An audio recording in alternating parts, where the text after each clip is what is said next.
Hello, and welcome to the Two Tunes podcast. This is a special edition of the podcast where it is me, Beau, interviewing Connor Chapman. So here it is. So we recorded a record together. It's 6 songs. You're going to release the first single. I mean, when this goes out, the first one at least will be already out. And then you'll have a second single, third single, and then the rest of the album. So the album is 6 songs, right? That's right. Oh, now you're sounding like you're in an interview. Yes, sir. That is correct. That is correct, sir. All right. So the first single is God's Hands, which should be out as the time it's released on February 13th. First question, why on a Thursday versus a Friday or a Tuesday? I'm not quite sure, actually. No, now I know. I was originally going to do it on a Friday.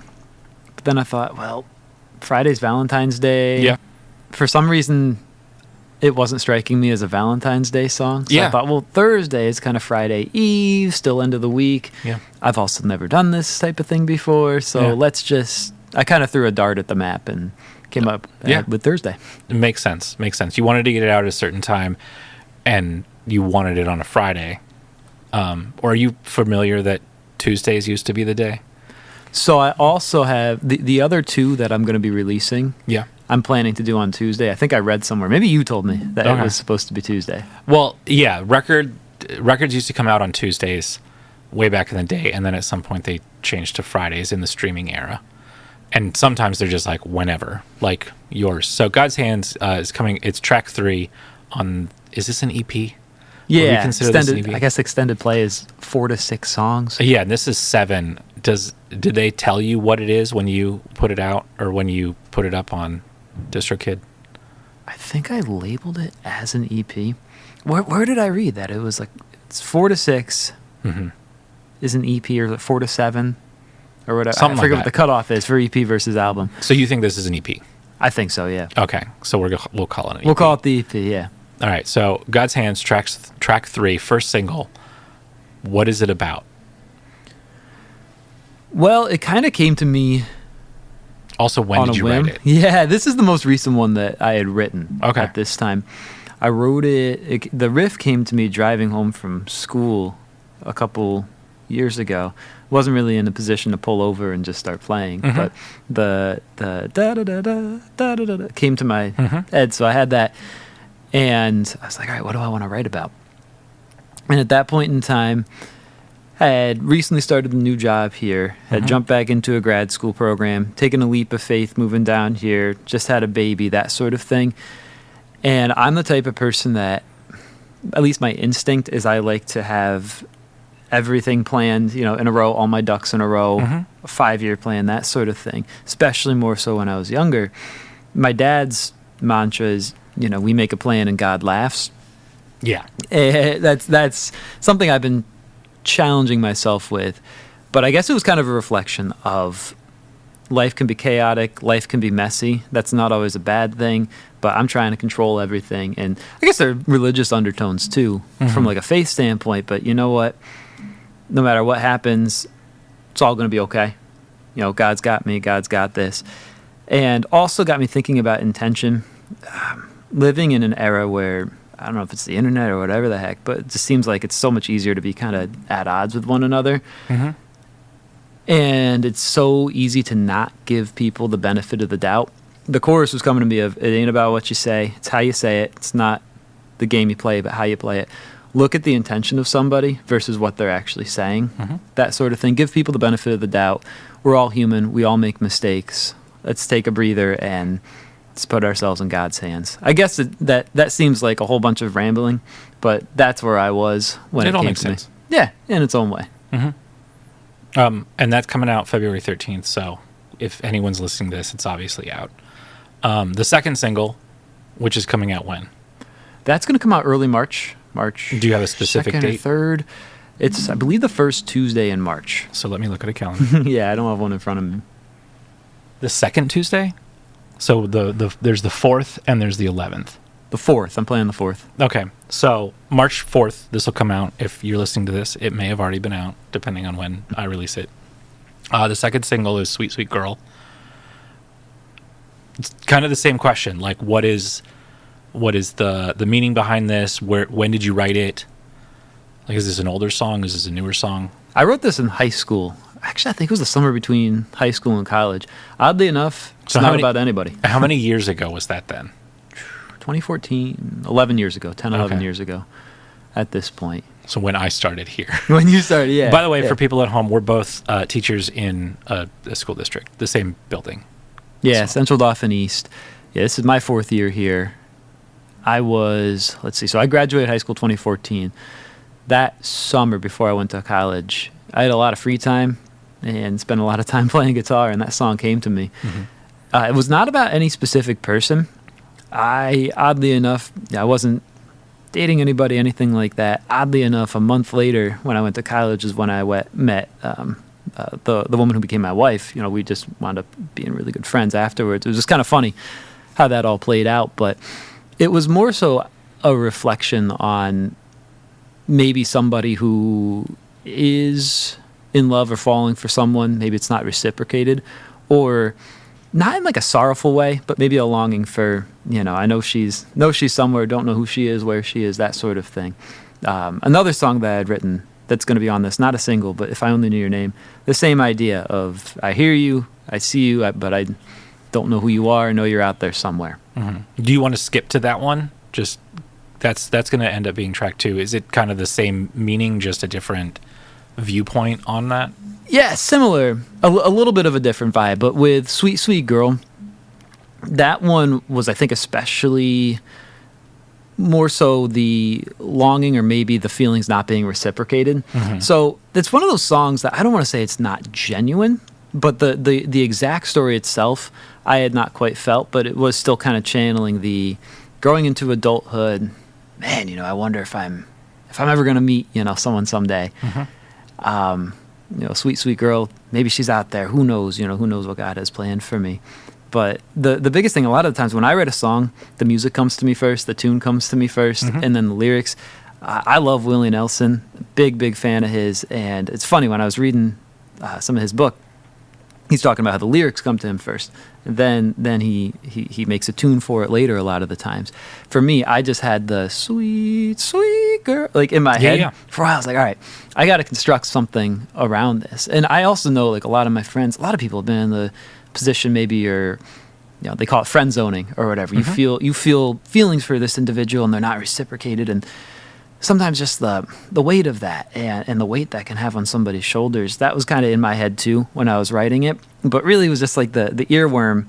Again, that summer before I went to college, it was just a lot of reflection, getting myself ready for adulthood, and a lot of time with my guitar, that it kind of came to me of, okay, what do I want to write about? And that kind of came out of a couple weeks of writing that in a hiking trip and so forth, and the lyrics eventually came to me. Mm-hmm. It's really cool. So since you brought up If I Only Knew Your Name, is it written around the same time period? That was the first song I wrote, actually. So this is a high school song. Yeah, yep. I wrote that in 10th grade. And let's see. Yeah, I just learned to play guitar like a year or two beforehand. My sister got me a guitar. She hates when I say this, but I say she taught me how to play. It's in your bio on your Is it in my website. bio? Yeah, she About- taught me how to play. If she's listening to this, I know she fights me on it, but she was the one who got me my first guitar, taught me the chords, that sort of thing. So I had recently, learned some of the basics. I had definitely started to know who my influences were, especially like with the Allman Brothers, James Taylor, those folks, like the 70s, 60s, 70s, singer-songwriter, rock bands, that sort of thing. And I was just kind of noodling. You like to say noodling when you're just kind of fooling around with the guitar. And that's what I was doing one afternoon. I used to live along a river, and I'd go down there, especially like in the summer, just sit down there with my guitar and, just watch the river go by. And I was playing, and the tune came to me. I was like, I need to do something with this. And the words kind of came later, because again, I was not, in any sort of romantic relationship, but it was like the same thing. Again, not a sorrowful type of thing, but wonder if she's out there, that sort of thing. Not like, where is she? I need to be dating somebody. But just the thought of, this would be something I write about. And it was my first song ever too. So thinking, What do people write about a lot? I guess romance, love, and I don't want to completely make something up, write a song for someone who, I'm not dating, or make something up, make up a story. No, I want this to be genuine. Well, I can still write a love song for someone, just make it clear that I don't know who that someone is. Yeah. In the name, if I only knew your name. Exactly. Yeah. So, like, that's the first song. Is it, like, the first song or the first song that you finished? Probably, like, the first official song. When I was little, I'm sure my mom and dad could tell you, when I was, like, really, really little, they say I would just, like, make up these random sayings and tunes and just be singing all sorts of gibberish.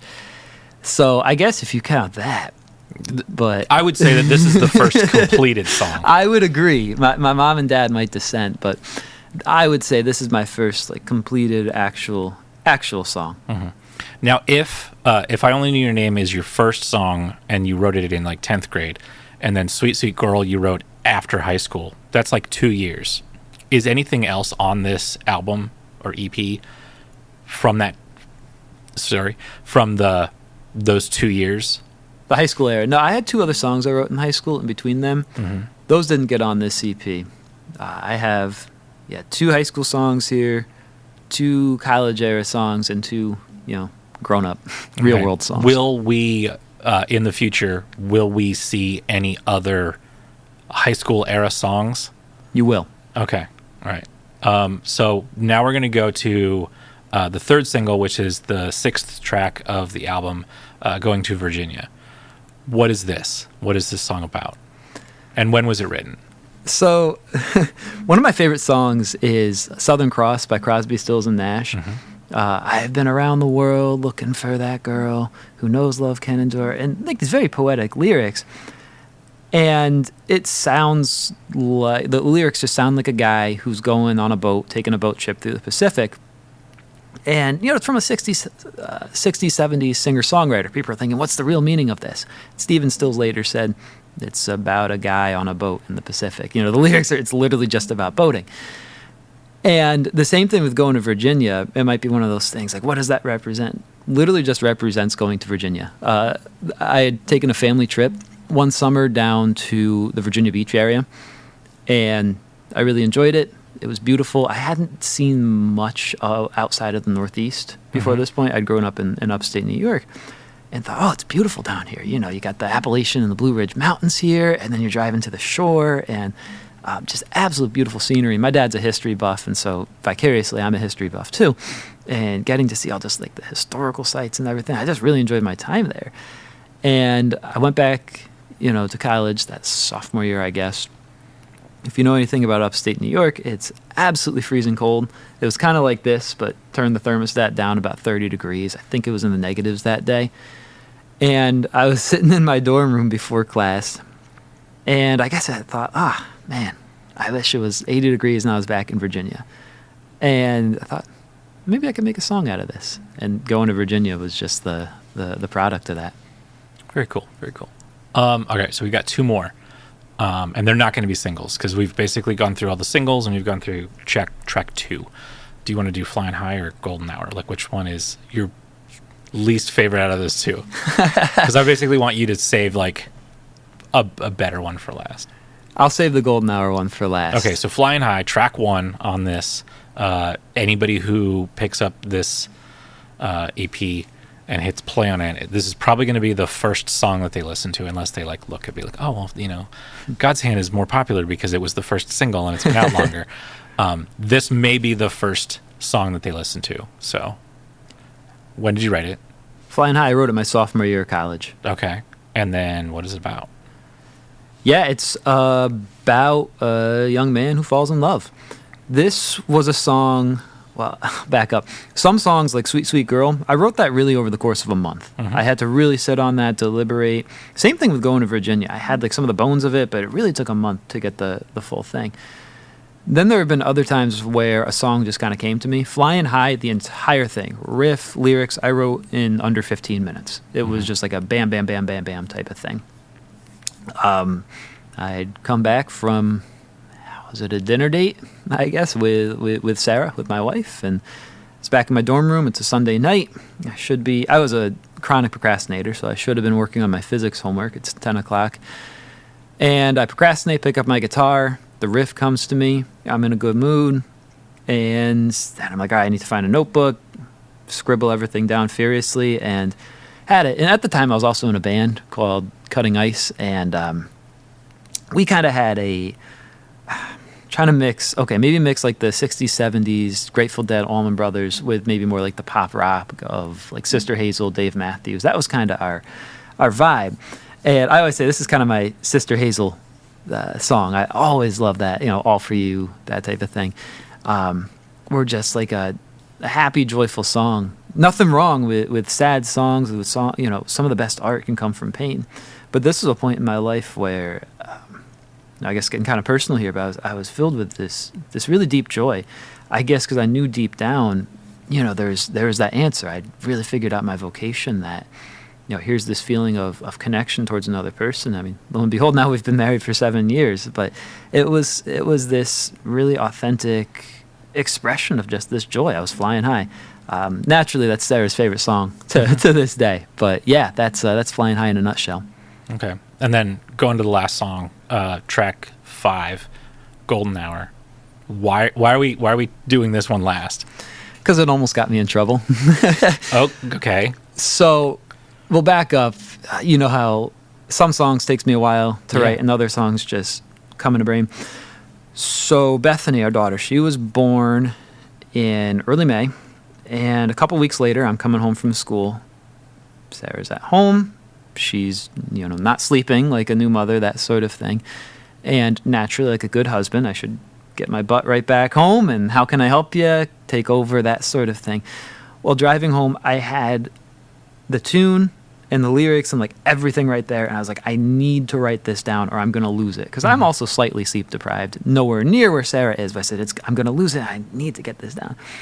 So I walk in the door, and I say, Sarah, just give me like 30 minutes. I need to do my thing. And you could tell she is like the nicest person, very hard to annoy her, but I could tell there was a little bit of, are you kidding me? I said, just trust me. And 30 minutes later, I came and I played her the song. I said, surprise. And it was kind of like a dad's reflection on fatherhood, especially at that point. A baby that's under a month old. You're there for moral support. Mm-hmm. There's only so much, especially because Bethany came out really, really little. And for that reason, she couldn't even take a bottle for the first few weeks. So I'm there. My job is to do the laundry, to cook, to be there, essentially. Yeah. Stay up with Sarah, talk with her, that sort of thing. But there's not much that I can physically do. And I got kind of thinking at first, I can't wait till she's 3 years old, 4 years old, and I can actually do stuff with her. And that's true, because I'm living that right now. I'm having, so much fun with her playing around. But that song was kind of like, wait a minute. Because I wrote, someday soon, you're going to change the world.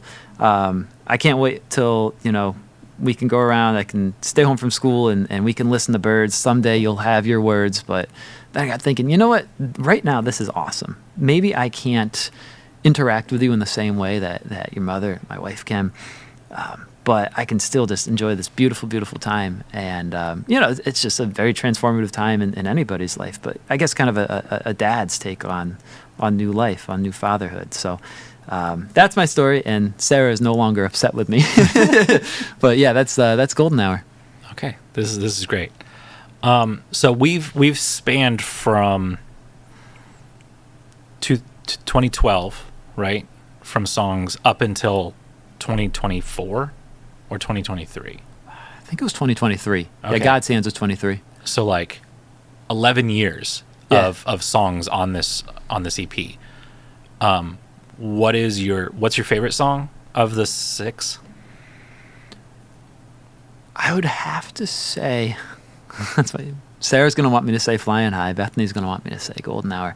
I'd probably say God's Hands. Okay. Is it because it's the newest one? Probably because it's the newest. The riff is a lot of fun to play. It's a lot of fun to play, but it's also, I think, kind of just sums everything up. Of looking back at the past 11 years or past 28 years of my life or whatever. You know what? Just putting myself in God's hands. Just gonna trust. Mm-hmm. In the recording process, I think you came in wanting to just be like acoustic guitar, vocals. That's it. And then I came in and was like, hey, we can do a lot more. We can add drums, we can add bass, we could add like a ton of stuff.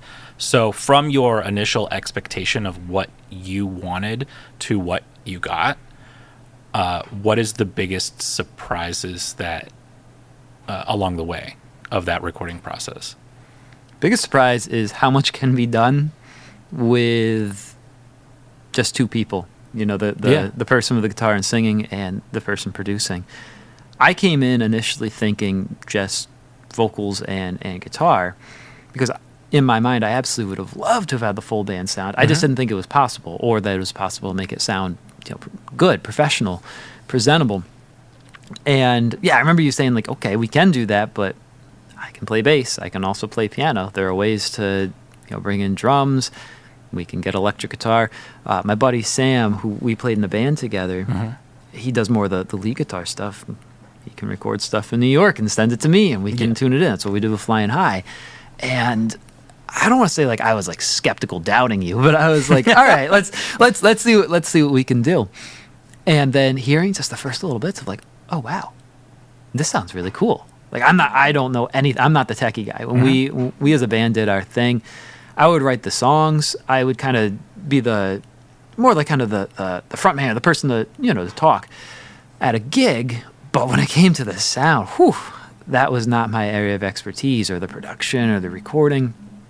So I guess I came in not super educated in that whole sphere. So seeing what you can make with just a producer and a guitar and a vocal track, and what you can layer on top of that was eye-opening in an amazing way. Moving forward with like the next recordings that you do, are you looking forward to, like, what are you looking forward to besides just like, hey, more songs? Like what do you want to push as far as the boundaries of like what you've done and what you might be able to do? Well, I was gonna say, hey, more songs, but since you want more than that, I don't feel like I have like a specific genre that I write in, because when I would write for my band, sometimes we'd do more like funk rock type of stuff, but some of my songs have more of like a soft rock. Some songs like verge on like a countryish type, like a southern type of feel, and I have songs that are definitely more in either of those camps that I've been a little hesitant to bring to a recording situation, because I'm like, how am I going to group these all together on an album? How am I going to recreate more of a funk rock type of sound, especially without a band? I think I'm ready to try that, experiment a little bit. Okay. So like on this record, we had you vocals, we had backing vocals, we had acoustic guitar, you played a banjo, kind of. A 6-string banjo. Yeah. You played electric guitar. Your friend played electric guitar. We had bass. We had drums. We had organs. We had piano. What else would you want in the future? Like, ooh, you know what? I want this and this and this and this and this and like whatever. So, like, what other instrumentation would you want in future songs? Because with the funk thing, I kind of think of Corey Wong, who has like a horn section. Yeah. Yep. Like, is that something you want? Is a horn section for future releases? Yeah, that's the problem. There were 3 songs in particular that I'd really love to record that we played as a band. The problem is we had a sax player. So, and the sax parts were like very prominent. So recreating that, finding a way to bring that in. And then I have a couple songs, one that's fully finished and one that's partially in the works, that I definitely hear like a fiddle. And I don't know, anybody plays violin, so I'd have to think about that. Seeing as what we were able to do with the last EP, I'm sure it's possible to figure something out. But that, maybe a steel guitar in some spots. That's what's coming to mind, but especially the horns, saxophone, fiddle as well. I'm not saying be the next Dave Matthews Band, but yeah, that's totally where it goes. It really is. That's what you are describing. I didn't think about that until you mentioned it, but you are describing Dave Matthews Band. Yeah, I might start dancing and scatting on stage. There you go. We got it. Yeah. Anything else you want to say to people who are listening to this?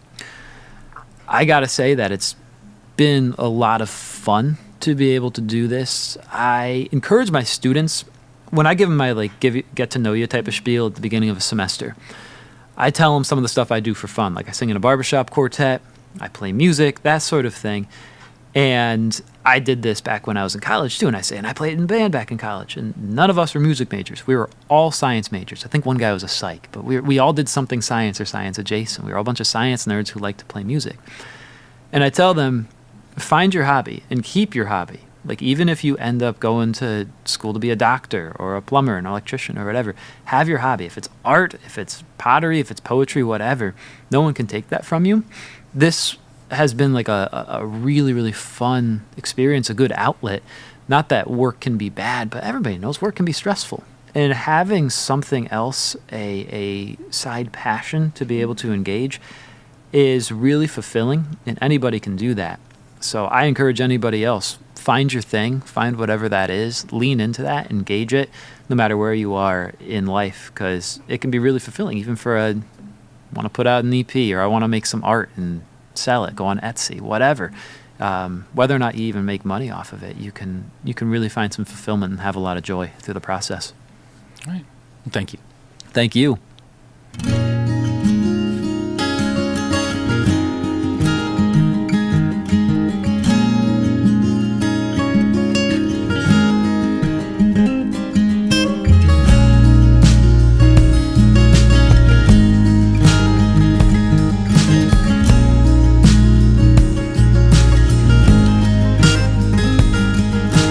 Gotta be some hope for me out there.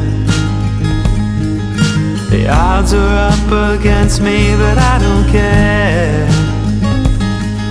I just can't seem to get you out of my head. And it's got me thinking, sweet, sweet girl, if only I could rob your not in your point of view, and you don't have a clue, but you know I'll wait for you. I saw you standing there the other day. They shook my hand and walked away. Watched you slip away into the cracks. Thinking someday I'd have the nerve to come right back. But how can I expect you to understand me when I can hardly understand myself? But I won't let this one pass me by, no, no. Not gonna put you on a shelf, oh baby, won't put you on a shelf. Baby, now sweet, sweet girl, if only I could rock your world, and you could see my point of view. Who knows, you might have a clue, but you know I'll wait for you.